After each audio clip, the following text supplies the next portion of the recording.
इस video class में Bihar board की कक्षा 8 के सामाजिक आर्थिक एवं राजनीतिक जीवन के अध्याय 1 के सभी प्रश्न उत्तर करने वाले हैं। तो वीडियो को पूरा देखिएगा और वीडियो अच्छा लगे तो वीडियो को लाइक करके चैनल को सब्सक्राइब कर दीजिएगा। और इस क्लास का पीडीएफ टेलीग्राम पर मिल जाएगा, जिसका लिंक डिस्क्रिप्शन बॉक्स में है। तो चलिए वीडियो को शुरू करते हैं। अध्याय 1 है भारतीय संविधान, जिसका पहला प्रश्न है, आप अपने विद्यालय में जिन नियमों का पालन करते हैं उनकी एक सूची तैयार कीजिए। तो इसका उत्तर होगा, हमें निर्धारित समय पर स्कूल आना होता है। कक्षा में अध्यापन कार्य के समय बिना शिक्षक की इजाजत लिए बोलना मना होता है। विद्यालय को हमें गंदा नहीं करना होता है। अध्यापकों से सम्मानजनक व्यवहार करना होता है। पंक्ति बनाकर विद्यालय में प्रवेश करते हैं, पंक्ति बनाकर ही बाहर जाते हैं। 2 नंबर प्रश्न है, आपकी शिक्षिका विद्यालय में किन नियमों का पालन करती है, उनसे चर्चा कीजिए और सूची तैयार कीजिए। तो इसका उत्तर, अपनी शिक्षिका से स्वयं चर्चा करें और सूची तैयार करें। 3 नंबर प्रश्न है, जरा सोच के बताइए कि आपके विद्यालय के प्रधानाध्यापक को विद्यालय चलाने के लिए किन-किन समस्याओं का सामना करना पड़ता है। तो इसका उत्तर होगा, पहला में होगा विद्यालय में अनुशासन कायम रखना। दूसरा, अध्यापन कार्य अच्छा हो रहा है कि नहीं, इस पर नजर रखना। तीसरा, अध्यापकों की नियमित हाजिरी व उपस्थिति। चौथा, विद्यालय को चलाने के लिए आर्थिक गतिविधियों पर नजर रखना व इस संबंध में नई योजना बनाना। 5वां, विद्यालय की प्रतिष्ठा बनाए रखना व बढ़ाना। 6ठा, विद्यालय का समाज में सही रूप से प्रचार होता रहे, इसकी व्यवस्था करना। 4 नंबर प्रश्न है, शिक्षा का अधिकार अधिनियम 2009 पर अपने वर्ग में अलग-अलग समूह चर्चा कीजिए और उसकी मुख्य बातों को चार्ट पेपर पर लिखकर अपनी कक्षा में सजाइए। इसके लिए पहले आपको कई स्रोत जैसे अखबार, इंटरनेट या अपने शिक्षकों से जानकारी इकट्ठी करनी पड़ेगी। तो इसका उत्तर होगा, शिक्षा का अधिकार अधिनियम 2009 एक बुनियादी कानून है, जिसके आधार पर विद्यालयों के बारे में कई नियम बनाए गए हैं। जैसे 6 से 14 वर्ष के लड़के-लड़कियों को किसी भी विद्यालय में प्रवेश देने से मना नहीं किया जा सकता। प्रत्येक 3 किलोमीटर के दायरे में कक्षा 8 तक की पढ़ाई हेतु सरकारी स्कूल का होना आवश्यक है। साथ ही इस अधिनियम के अनुसार कक्षा 1 से 5 तक के विद्यालय में छात्र व शिक्षक का अनुपात 30:1 का होना चाहिए। 5 नंबर प्रश्न है, दिए गए उद्देश्यों को पूरा करने के लिए आप नहरवाल इलाके के लिए कौन-कौन से कानून बनाएंगे? तो इसका उत्तर होगा, नहरवाल इलाके के लिए लोग शांतिपूर्ण ढंग से रहे, इसके लिए कुछ बुनियादी नियम बनाने चाहिए। ये वही नियम होंगे जो कि एक सभ्य समाज का होता है, यानी सभी लोग अपने इलाके की सफाई का ख्याल रखेंगे, कूड़ा उचित जगह पर फेंकेंगे, यातायात के नियमों का पालन करेंगे, अनावश्यक और देर रात सड़कों पर जमावड़ा नहीं लगाएंगे, स्त्रियों की इज्जत करेंगे, नहरवाल इलाके की एक पंचायत होगी। आपसी मतभेद होने पर लोग अपने फैसले खुद न लेकर फैसलों का काम पंचायत पर छोड़ देंगे। पंचायत उनकी बातें सुन निष्पक्ष न्याय करेगा। नगरीय समिति यह ध्यान रखेगी कि लोगों को उनकी योग्यता के अनुसार काम मिले और उन्हें उचित मेहनताना भी मिले। भारतीय संविधान के अनुसार ही नहरवाल इलाके के कानून बनेंगे। 6 नंबर प्रश्न है, यह तो हो गई कानून बनाने की बात, अब यह तय कैसे करेंगे कि इन कानूनों को कैसे लागू किया जाए? इसका उत्तर होगा, कानून को लागू करने का काम विधायिका का है। नहरवाल इलाके में कानूनों को लागू करने का काम इलाके के लोगों द्वारा गठित पंचायत व नागरिक समिति को करना होगा। इनके निर्वाचन सदस्यों पर कानून लागू जिम्मेवारी होगी। 7 नंबर प्रश्न है, सरला बहन ने मुन्नी को काम पर क्यों नहीं जाने दिया? तो इसका उत्तर है, मुन्नी बच्ची है और बच्चों से मजदूरी करवाना कानूनी जुर्म है। फिर पढ़ना बच्चों का मूलभूत अधिकार है जो उसे संविधान द्वारा प्रदत्त है। इसलिए सरला बहन ने मुन्नी को काम पर नहीं जाने दिया। 8 नंबर प्रश्न है, अपने घर के बुजुर्गों से चर्चा कीजिए कि क्या उन्होंने कभी ऐसी घटना देखी है? तो इसका उत्तर होगा, मैंने अपने बुजुर्गों से चर्चा की। उन्होंने बताया कि हाँ, उन्होंने ऐसी घटना देखी है। 9 नंबर प्रश्न है, आपके विचार में छोटी उम्र के बच्चे को काम पर क्यों नहीं लगाना चाहिए? तो इसका उत्तर होगा, पढ़ना छोटी उम्र के बच्चों का मूलभूत अधिकार है। फिर छोटी उम्र में बच्चों से काम करवाने का उनके मन में ही भावना घर कर सकती है। इससे उनका व्यक्तित्व विकास बाधक होगा, इसलिए छोटी उम्र में बच्चों को काम पर नहीं लगाना चाहिए। 10 नंबर प्रश्न है, नीचे दी गई घटनाओं को ध्यान से पढ़ें। शिक्षक की मदद से यह पता लगाएं कि इन घटनाओं के शिकार लोगों की भारतीय संविधान कैसे मदद करता है। घटनाएं।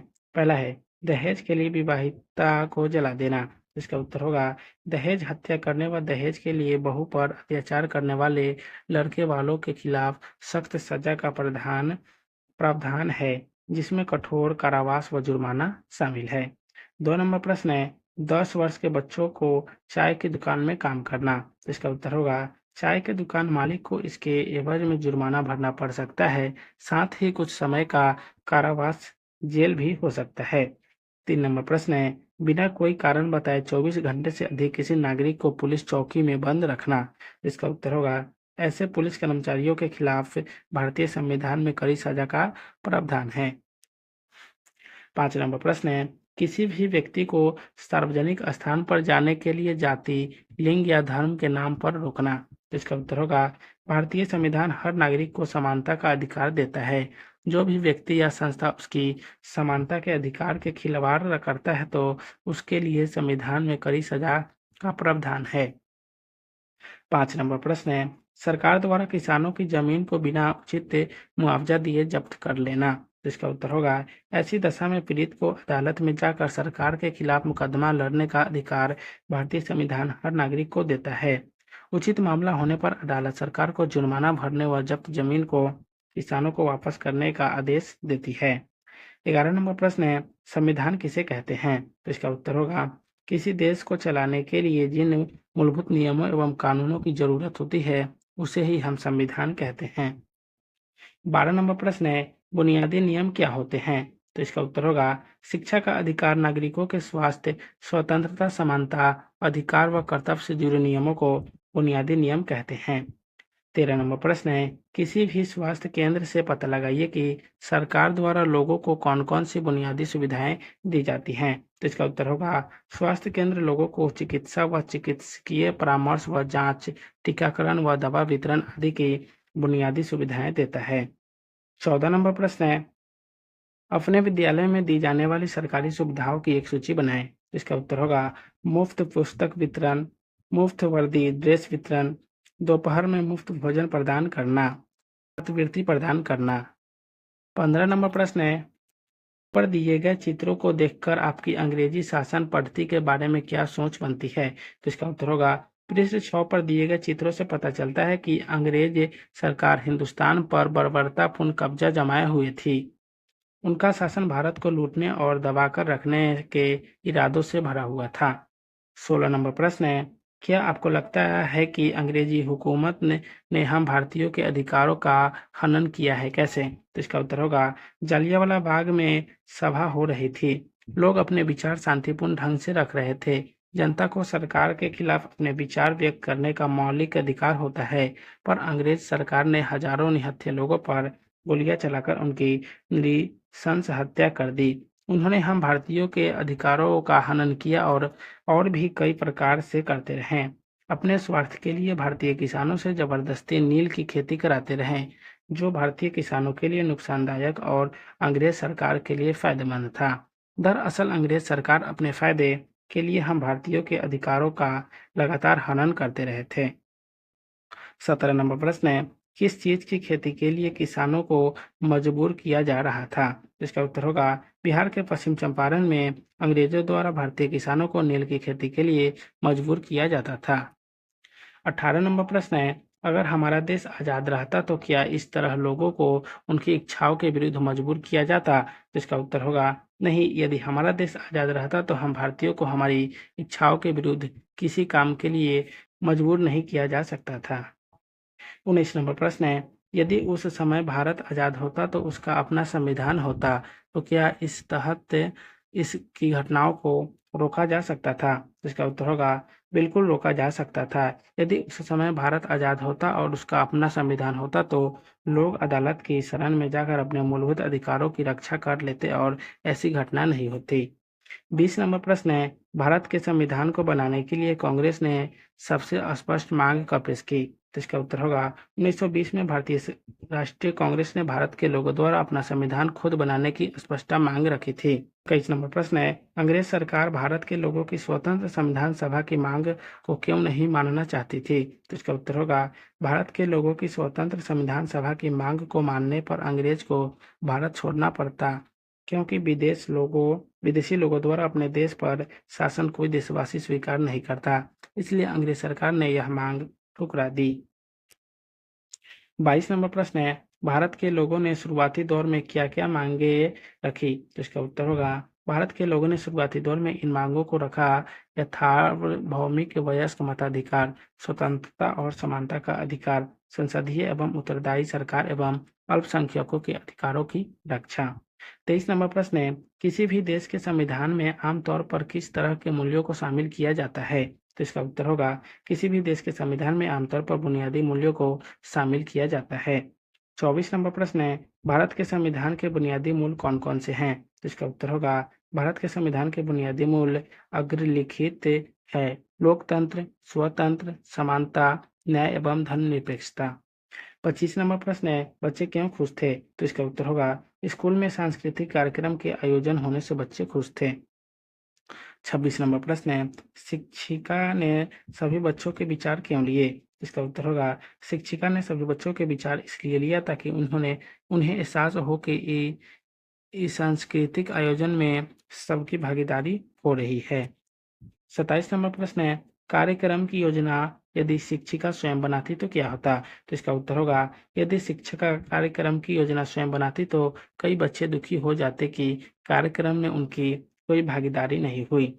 28 नंबर प्रश्न है, क्या बच्चे अपनी बात को कहने के लिए स्वतंत्र थे? तो इसका उत्तर होगा हाँ, बच्चे अपनी बात को कहने के लिए स्वतंत्र थे।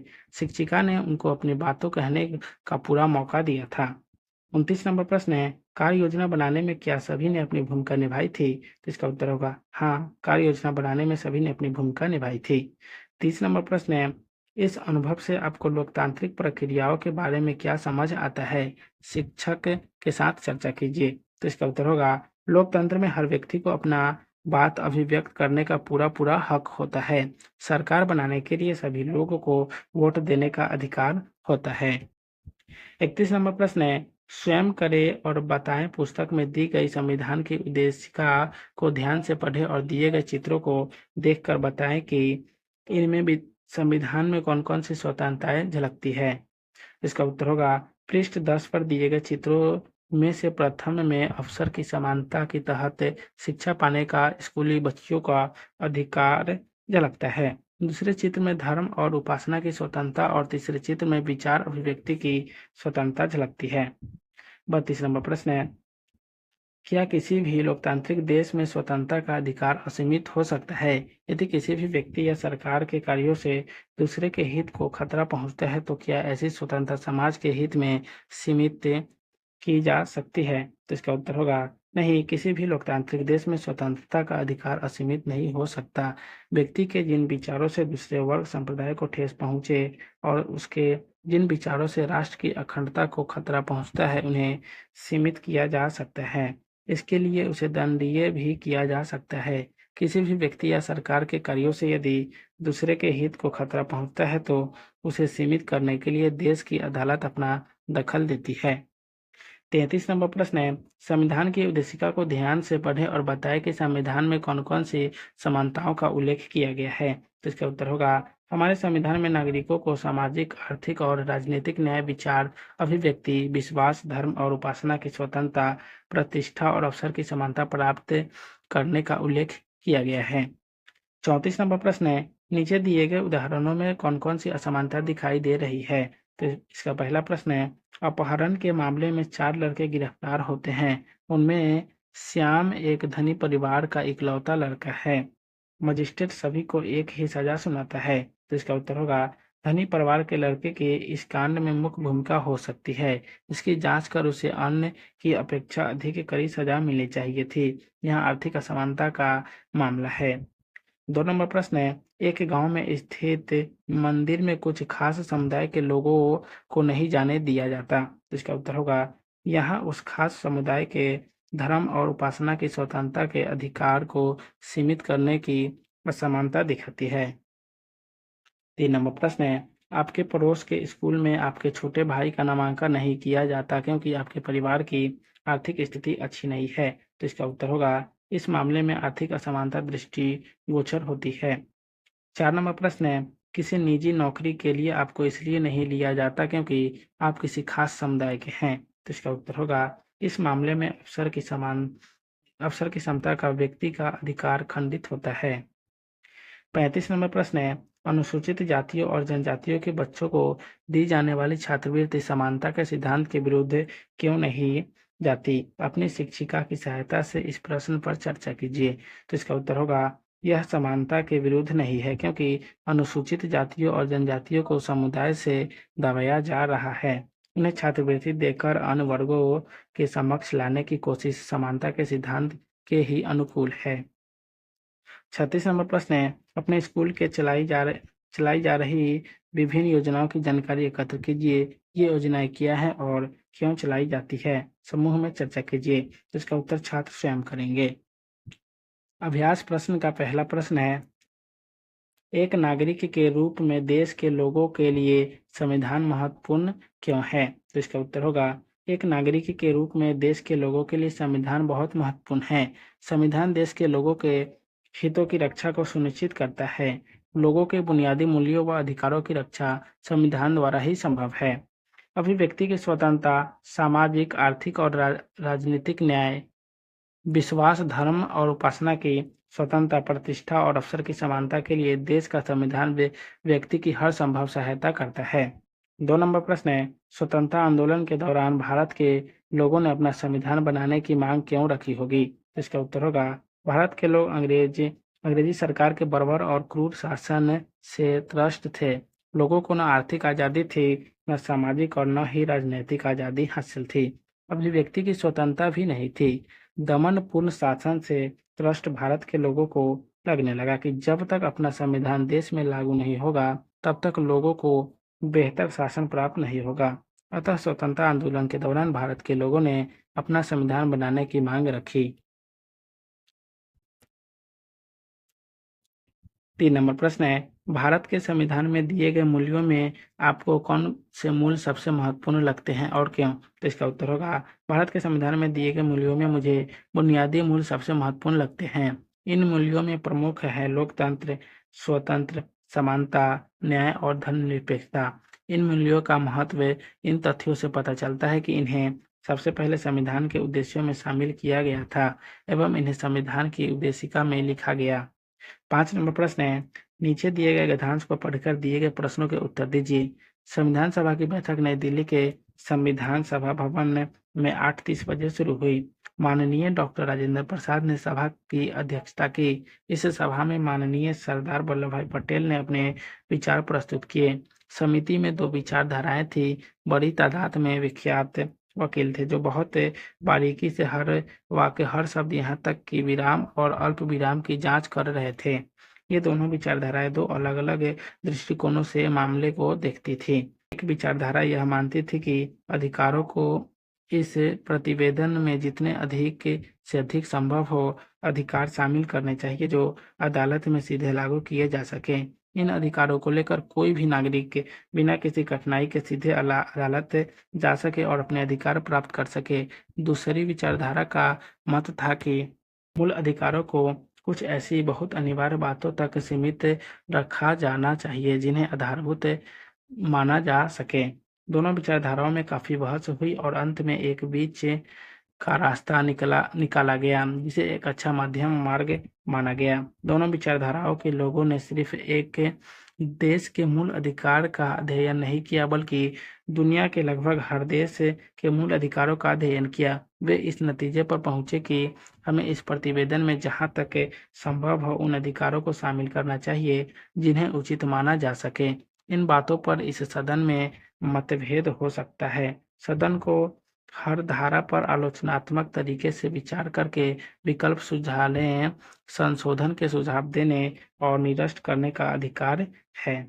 इसका पहला प्रश्न है, संविधान सभा के मूल अधिकारों की समितियों में कौन-कौन से विचार प्रमुख रूप से उभर रहे थे? तो इसका उत्तर होगा संविधान सभा के मूल अधिकारों की समितियों में 2 विचारधाराएँ प्रमुख रूप से उभर रही थी। एक विचारधारा यह मानती थी कि अधिकारों के इस प्रतिवेदन में जितने अधिक से अधिक संभव हो अधिकार शामिल करने चाहिए जो अदालत में सीधे लागू किए जा सकें। इन अधिकारों को लेकर कोई भी नागरिक बिना किसी कठिनाई के सीधे अदालत जा सके और अपना अधिकार प्राप्त कर सके। दूसरी विचारधारा का मत था कि मूल अधिकारों को कुछ ऐसी बहुत अनिवार्य बातों तक सीमित रखा जाना चाहिए जिन्हें आधारभूत माना जा सके। 2 नंबर प्रश्न है, आप इनमें से किस विचार के साथ सहमत हैं और क्यों? तो इसका उत्तर होगा, मैं प्रथम विचार से सहमत हूँ क्योंकि यह विचारधारा लोगों को अधिक से अधिक अधिकार देने के पक्षधर हैं, जिन्हें अदालत की सुरक्षा भी सीधे-सीधे प्राप्त होती है। 3 नंबर प्रश्न है, संविधान सभा में सदस्य किस तरह किसी निर्णय पर पहुंचते थे? गद्यांश के आधार पर अपने शब्दों में लिखिए। इसका उत्तर होगा, संविधान सभा के सदस्य काफी बहस कर अंत में इस मुद्दे के बीच का रास्ता निकालते थे, जिसे एक अच्छा मध्यम मार्ग माना जा सकता था। तो आज के इस वीडियो क्लास को यहीं समाप्त करते हैं। फिर मिलेंगे नेक्स्ट वीडियो में। तो आप सभी को वीडियो देखने के लिए बहुत-बहुत धन्यवाद।